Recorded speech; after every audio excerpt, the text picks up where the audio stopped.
some discussion that was going on in Discord was about people's different opinions on starting gear. The starting implementation is you start with food, water, a starter note, and a weapon. The thing that we've discussed, and I think has mainly just been pushed from my end, was the idea of you starting with nothing, maybe food and water. The more I think about it, the more it seems like. So the intent is for players to start with as little as possible and then be provided sort of clear opportunity to identify the source of all the things that they need. Bunny asks, do you prefer everyone start naked or clothed? I think I was originally in the pro clothed camp, and then we discussed it for a bit, and the solution that Ollie had put forward was one that I think he saw in UO, where it was you start with starter clothes. You can leave those clothes on your corpse, or you can sell them or lose them or whatever. But every time you die, you are resurrected in a death shroud. So you're still covered. And it's sort of a consistent, this person's dead kind of thing. And then I think my compromise was, well, if people are running around naked, then guards, depending on the city, depending on the location, should be able to say, hey, we don't want you being naked. And if you don't fix it, then they kill you, and then you wind up in a death shroud again. So it might be overcomplicating it. I'm fine either way. If we're going to start, like, basically have the base layer of your base unclothed look still be clothes, that's fine to me. So I think as a team we should probably just talk about it and then pick one.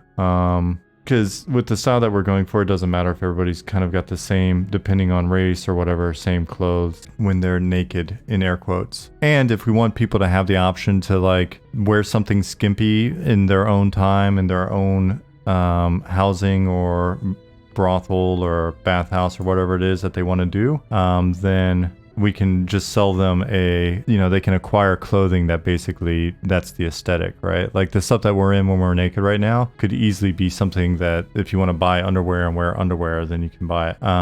So Kinster's response to starting with nothing sounds too, air quotes, survival to me. So first time Bob starts up the game, doesn't know how to get a weapon, so tries to punch a few things. Because he's not a monk, his punches be complete garbage and he'll basically be useless in combat. Or will turning the newbie node in give you a weapon? Well, see, you've already provided like the first potential solution, right? So it goes from, if you start with nothing, do you have a newbie note? And if you have a newbie note, when you turn it in, do you get something? If you start with nothing, then the thought was, the less you start with, the more you've got to figure out how to get stuff, right? So essentially that in and of itself is content, right? It's not directed. It's not a thing popping up on your screen going, okay, now click this button to play the game. I don't think we should have that, period. You know, one of the things that got me interested in coming back and checking out EverQuest in the first place in 2020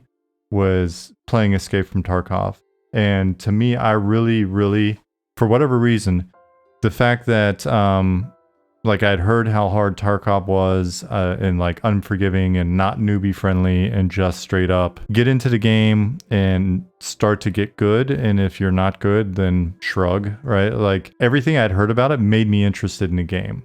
And so naturally, rather than be brave and curious, what I did was I looked it up online and went, oh, I heard this game's really tough. And so I looked it up, and it's, immediately there's 50 YouTube videos that are like 5 things to do before you play Escape from Tarkov, 8 things to know before you log in the first time. And I watched a few of those videos because I was genuinely curious about the game. I'd heard that it was a genuinely hard game, that it was very unforgiving, that they did, basically no hand holding, etc. And so watch the videos and they're like, hey, you're gonna die, so don't take cool shit out with you.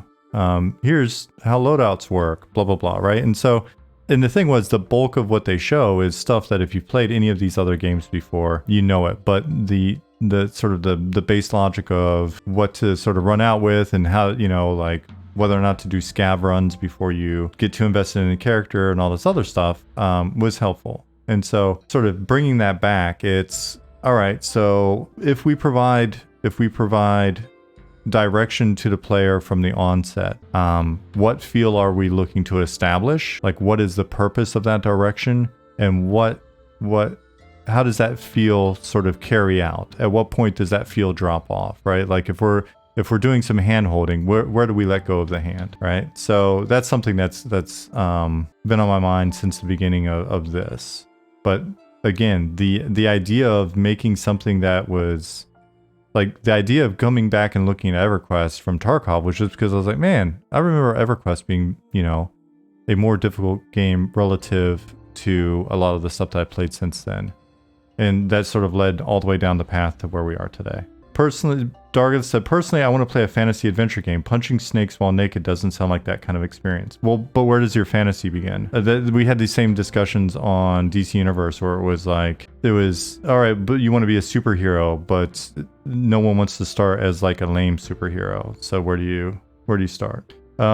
Nick said, I like the idea of choice on what type of start you have based on Bartle's taxonomy or Skyrim's alternate life mod, mainly because different people are looking for different experiences. Or we could use Nikki's 12 different personality, or I guess player archetypes, or whatever. We would pick one of those. I don't necessarily know that it's a bad idea to provide some sort of interface at the beginning that says like, what's your level of familiarity, what's your level of experience or whatever. But similar to some of the things you've mentioned in the past is, will someone pick, so if you're someone that likes more challenge, would you actually pick a more challenging mode, or would you pick the thing that gives you the best opportunity to min-max, right? And I think there is I think with interface and things like that, like giving people options as to like what experience they have in terms of like providing different interface options, cool with providing like a different gameplay experience is something we'd have to talk about in detail. And honestly, it almost feels like we'd be, I don't know, over designing.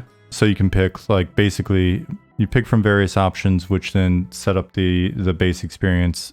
My question again becomes, one, are we okay with this? Like, what's the differentiation and what does the player get? And if we're okay with this, then I think it'll be interesting, because we've had some discussions as a team about even things like additional sort of like racial traits and other stuff that we're concerned might be min-maxy. I think if we can go this route, and we can go the route of providing more of those options to make it feel a lot more RPG-ish, might turn out to be fine. My concern with not taking a route like this, but then providing like an established route, is how much are we influencing the potential backstory of a character and then not following through with it. And I'd rather there just not be anything there. I think the clothing depends on how you picture characters starting out in the world. Did we wash up naked on shore? Have we been there for a while? So Thakor, my challenge with all of that stuff is the idea of establishing any of it, right? Like the whole, you just escaped, which, you know, I've made that tutorial for a game. You escaped from Brainiac's ship, blah, blah, blah. Like the whole establishment of like that bit of backstory, to me, it just feels like, why? Just why? I'd rather just be, you've started.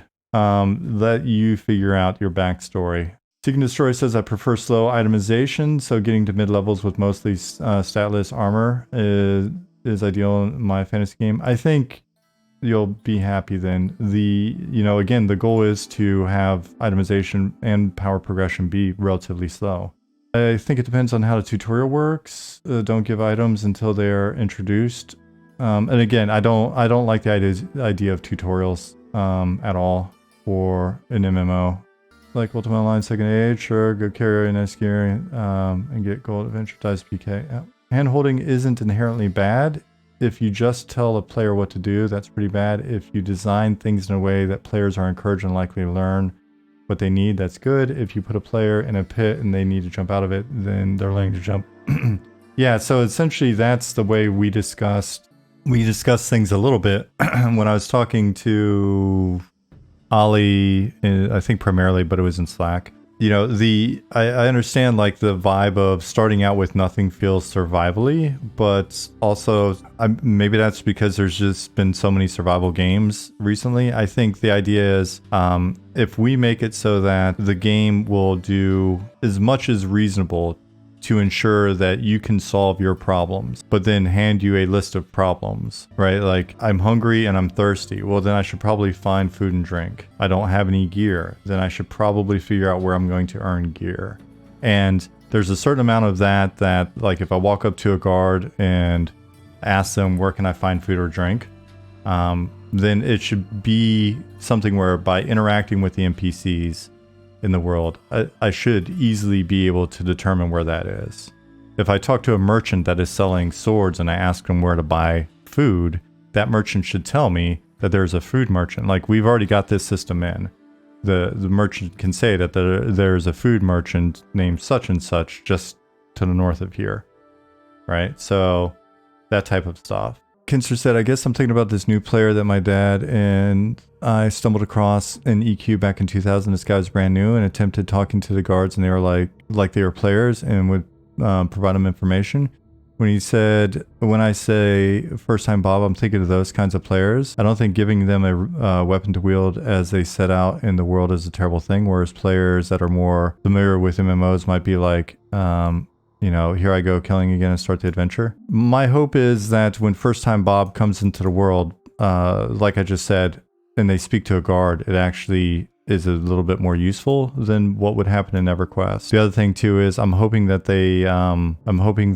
through maintaining the value of our cities from the onset and not distributing the players all across the known universe, so that new players don't see other players when they first come into the MMO, which I think at that point the MMO is kind of screwed anyways. Then hopefully they're keen enough to ask in chat and go, shit, where do I find a sword, right?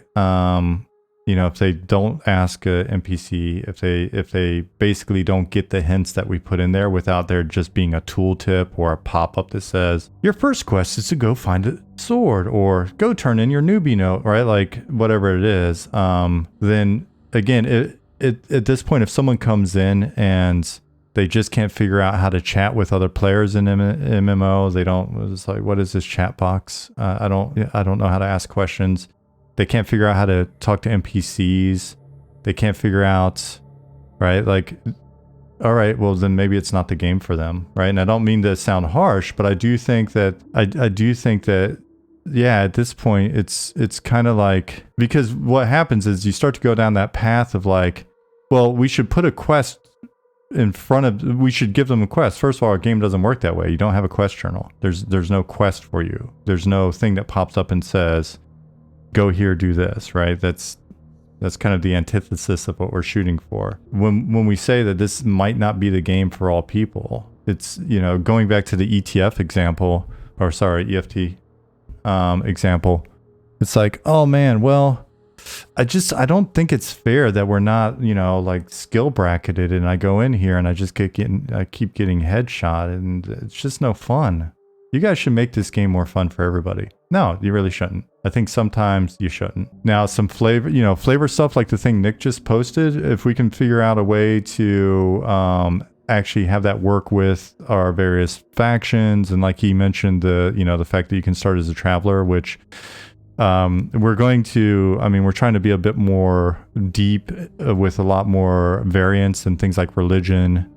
It's not as sort of black and white with regards to alignment, like you good, him evil, that kind of thing. The ability for things like deep elves to be able to start near their friends if their friends are halflings. There'll be a number of those things that I was just talking to Hamad yesterday about some of that, right? Like, how does your choice of religion play in? And then how do we convey to a new player that by picking this specific god and starting in this city with this race, your base experience is going to be that? I think we could probably tie some of these things in together. So it might wind up feeling, in terms of what we communicate about your choices from the onset in character creation, I think we may be able to play around with a little bit of this and maybe the suggestion that Nick just had, or the example that he just had, and have those things kind of come together to set your expectations when you first come in. But that still leaves, like, what is the base experience? And the idea, like I said, I think I was pretty hung up on the idea of, like, you just start with nothing a while back. Starting with a few items and a newbie note that gives you direction or whatever it's probably fine. I think there have been some moments recently where we were playing where I'm like, yeah, okay, whatever. It is what it is, because you're gonna move past that stuff anyways. You're gonna run out of food. But it's funny, like, if you look at EverQuest, the evolution of EverQuest, I could have sworn that when you first started, you did not start at your trainer. I could have sworn you didn't start at your trainer in the beginning. Am I wrong on that? But I could have sworn that we moved you to in front of your trainer later on. You started out in the newbie yard where when you died, your respawn point basically, right? Yeah. And so this is a funny example because I was telling Hamad about this yesterday, I think. Right? So you start with a newbie note that says, go find this person, right? And the thing that we found back then, and again, like, you got to remember, like, when I was working on EQ, we were part of sort of the generation of EQ developers that dumbed down EQ and kind of led us down the rabbit hole of, like, where we are now, where everything's so hand-holdy. So you started in a thematic area that was defined by your race, class, deity combo, Nick said, but not your spawn point, but it was not the guild hall. And so we had so many people, basically the completion rate on turning in your guild note was so low that we basically spawned you in front of your trainer so you could turn into newbie note. And the completion rate of turning into newbie note did not dramatically increase based on that. And if I'm not mistaken, isn't that why you see so many corpses near trainers these days? Like, you come in, maybe you turn in your newbie note, then you get yourself killed and you go out and get into the action, right? Am I wrong on that? All right. So now that I'm sort of down towards the bottom, problem is player perception. Most today think all games should be tailored to them in some way because many companies have tried to design games to be one size fits all for mass appeal, and this mentality has arose. I prefer games tailored for a specific audience as it makes the experience more authentic. Yeah, so we've just got to figure out what is that authentic experience in this case. If you've got, anytime you've got more than one person, you've got a variance in opinion. Start with a note at the city gates. It tells you to ask a guard for directions to your guildmaster. He maybe doesn't even give you anything material, but might have useful information on your class, and you just learn where your trainer and class vendors are. Or you can totally ignore them if you want. So somebody had asked earlier what my what my thing was with the EQ tutorial.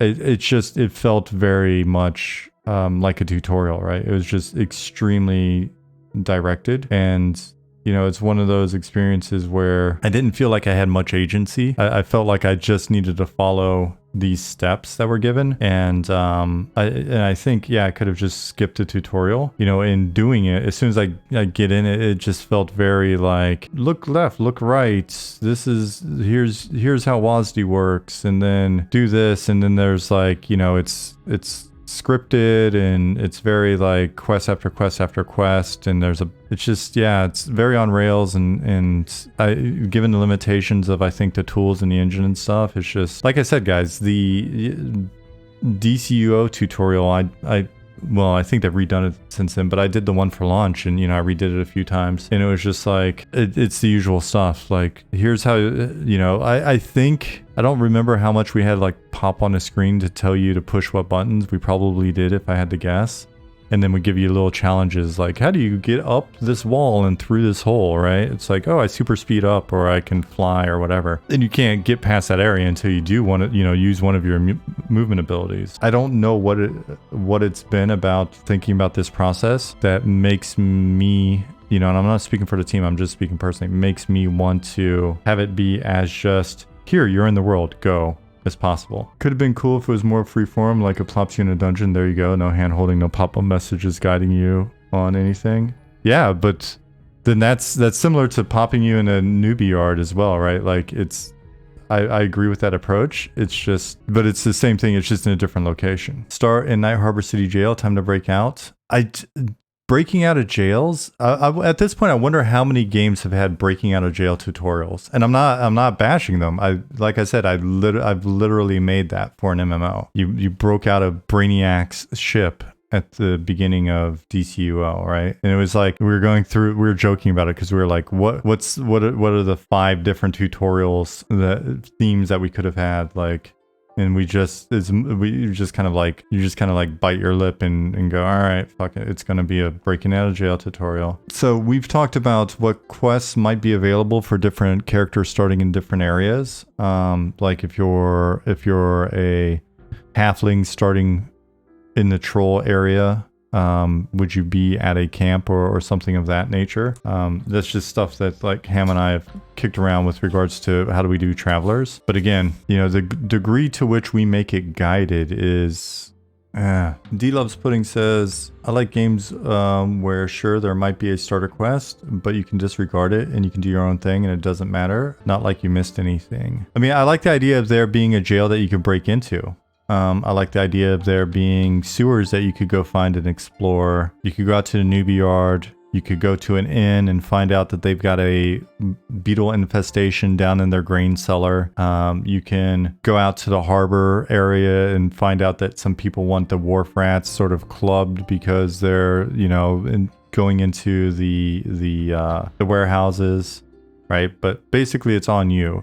And you could roll 5 different characters in the same, so like in Night Harbor, you could roll 5 different characters in Night Harbor and decide that you want to go do a completely different set of level appropriate encounters that maybe you missed the first time or whatever. And we're not telling you what to do.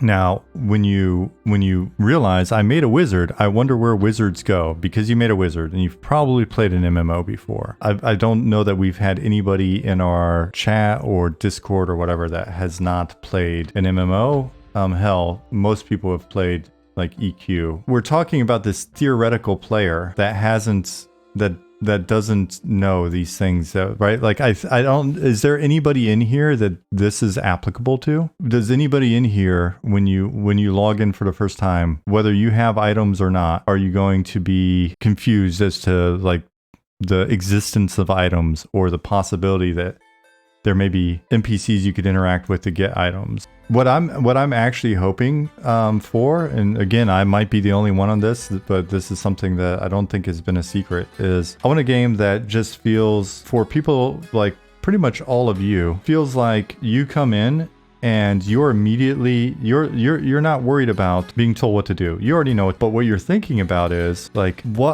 what are all the things to do? Like how many, I believe this, tell me if I'm wrong, but as experienced MMO players, as people that have played for quite a while now, most of you, when you pop in, first of all, let's assume that we get to a point where you're seeing less and less of the available content on stream. You see us kind of do the same shit, blah, blah, blah. But your curiosity is when you start in Night Harbor, you want to figure out where all this stuff is.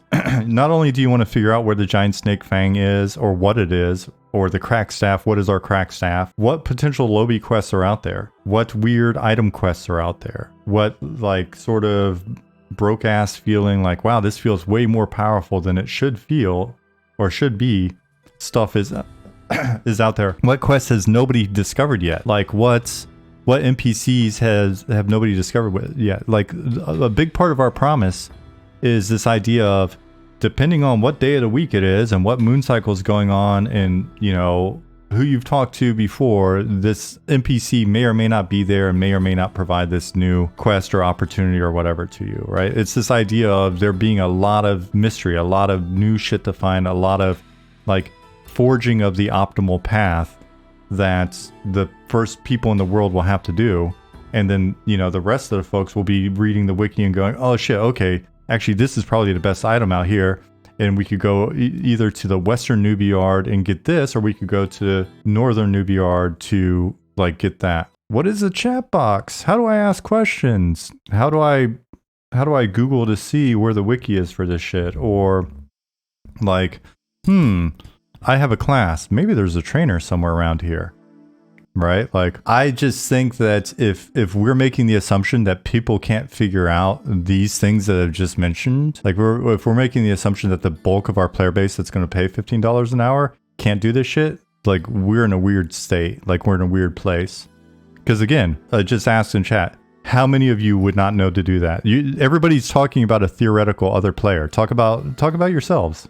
Talk about yourselves. Don't talk about other theoretical, like, the millions and millions of kids that are coming straight, you know, like 202 million monthly active users on, Roblox or whatever. We're not trying to get all them in here. If anything, what I think would be the distinguishing factor would be some tiny percentage of those players of, Minecraft or Roblox or whatever, if we want to talk about like new MMO players, hearing there's this game that you get in, it doesn't tell you anything. You just got to go in and you got to figure it out, or you can look it up, right? Like, to me, that's more of an opportunity to have a unique selling point to get people to check it out. It's a really comfortable newbie experience. Am I crazy on that? Nick said, don't block people from progressing vertically, but incentivize them to progress horizontally to progress vertically. If some guy wants to go start whacking things right away, let him. Yep, exactly. But the people engaging with the world are the ones that are finding all the good stuff and actually progressing faster in the end. To be fair, Minecraft's an extremely complex game that requires outside research. Oh yeah, again, I'm not knocking it at all. But that's what I'm also saying is, I think maybe we're in agreement. I don't know. I think that there's some of these things that have been sort of this needs to be a part of your new player experience in order to retain players. That it's just outdated mentality, to be honest, right? Because what's left is basically the idea of what do I do? Like, I've logged in and I'm playing Eminem for the first time, and I'm maybe not any of the people that are a part of our discussions here. I'm just somebody that's come in and maybe I haven't played an MMO before. So I come in and I start and it's not telling me what to do. And so my question is, well, what do I do? And so how do I figure out, like, where do I get the answer of what do I do? And it's funny, like, I'd be curious. I'm pretty sure literally every single MMO content creator on YouTube would listen to this discussion and be like, what the fuck is this guy talking about? He's insane. Of course there needs to be direction, and of course you need to do all the things that every game does, only even better. But the thought here is you actually don't. Now, you do if you want to retain everybody.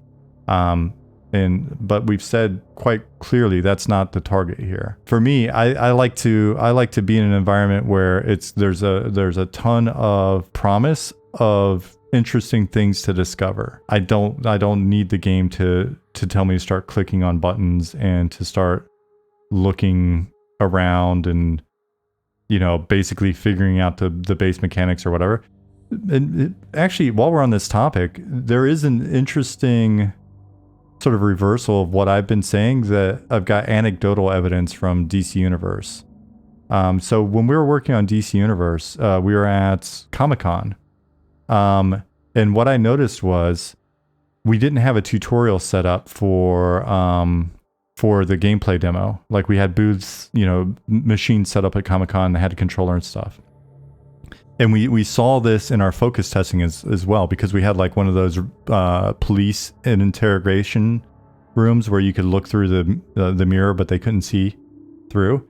And the thing that we noticed was older players, people in their 20s, 30s, whatever, they would come in and they would immediately start looking for the instruction. And they would make comments about like, well, the tutorial's not telling me what to do, or the game's not telling me what to do, right? They would say basically that. And if the game didn't tell them what to do, they'd get frustrated and be like, well, the game should tell me more should be telling me what to do. But then we'd have kids come in, especially when it was at Comic-Con, we'd have like these 8-year-olds come in and they would just push every button, right? Like, they'd push every button. And they would see, okay, this button does this and this button does that. And you watch them almost every time. You'd have this little kid there. It's like sometimes even like having to, sort of like posture up a bit, stand on their toes to see what's going on. And what they did was they had very much a sort of like beginner's mind. They would go in and they'd be like, here's every button, zoom around. They do random shit for about 3 minutes. It would just be random. And then from there, they would understand the controls. They'd have figured out that this thing's attacking them. They'd figure out whether or not, you know, they'd die a couple times. Okay, maybe I need to go fight this other thing. And then they would just start playing the game, and then they'd be happy. And I would get the sense, and again, I could just be projecting what I want to see on this, but I would get the sense that they would also be a hell of a lot more satisfied because they're like, oh, I figured that out. What is the first 10 minutes or first hour's worth of reward that the game gave them?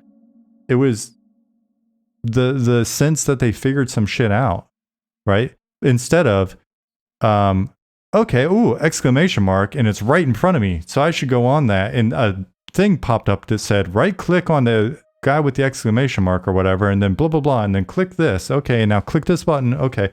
Instead of just like, I'm playing whack-a-mole on instructions, and then what is the reward? Well, in theory, my numbers went up. Bellpasser said, I don't worry about teaching players how to play an MMO, but maybe focus on parts that are shockingly different from MMOs that they've played in the past 5-10 years. Big differences like death and consequences.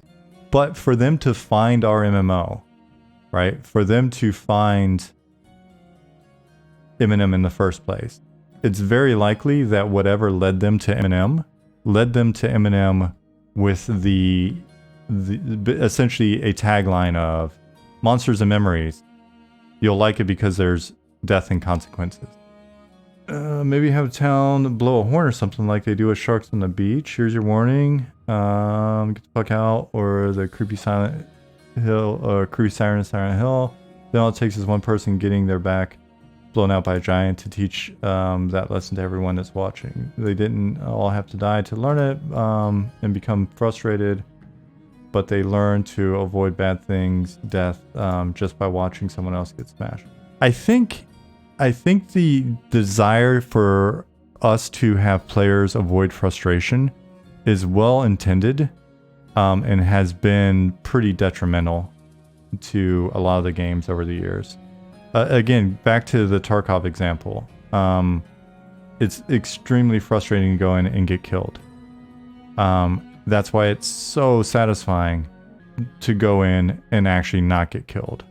And the question becomes, how many times does that happen until a person quits? And, you know, if we're making so based on what you've seen of the game so far, if you think that the average person is going to come in and be super frustrated and quit, I'm curious why that would be the case. I think there are certain games that works for, and then there are certain games which set you up to fail.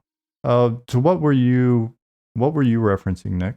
He said PlanetSide and PlanetSide 2 have some bad newbie traps where you're literally not playing the game the right way and then thinking the game is bad because the game kind of led you into a false sense of security and you just think the game is imbalanced or bad. But I think if we identify something where it's clearly just frustrating, like